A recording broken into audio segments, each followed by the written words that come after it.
Hello everyone. Tonight we're examining the situation in Australian education, where some institutions are not what they appear to be. We are discussing ghost colleges, institutions that exist only in name. These places enroll international students, often with the promise of a quality Australian education, but the education part is often not provided. These colleges are essentially visa factories, exploiting loopholes to let students stay in Australia without attending classes. Australia has always welcomed international students. They bring in significant revenue and contribute to the cultural diversity. But these ghost colleges, they are damaging the reputation of the entire system. The situation has been discovered. The Australian government, realising the extent of this fraudulent scheme, has decided to take action against these ghost colleges. Over 150 of these deceptive institutions have been shut down, and another 140 are under scrutiny, receiving warnings for failing to prove they are actually providing education.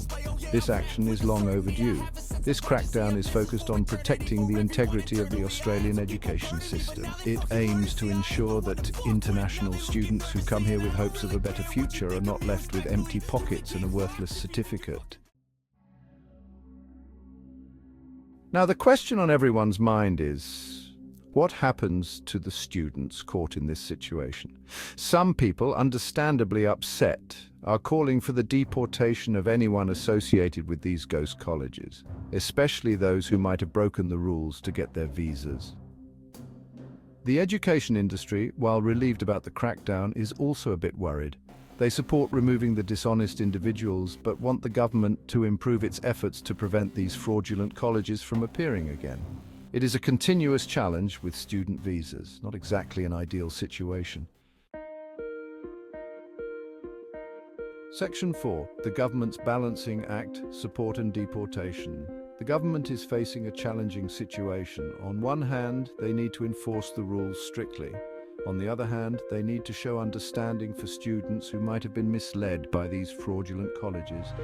It's a delicate balancing act requiring careful consideration of both sides.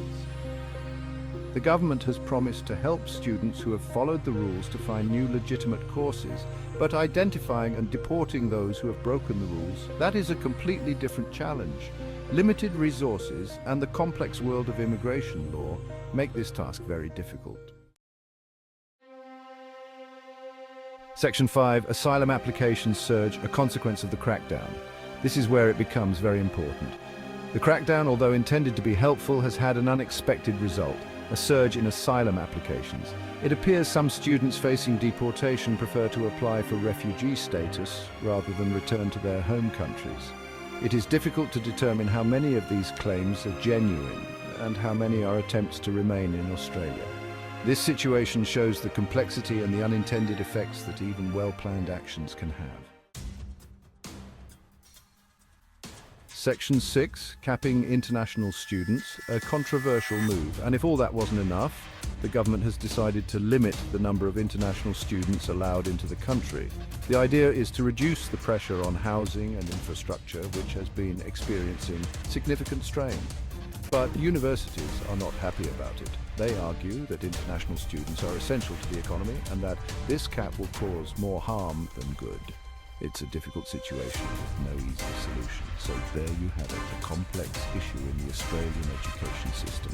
Ghost colleges, deportation calls, asylum claims, and now student caps. It's enough to make you want to take a moment and say, wow.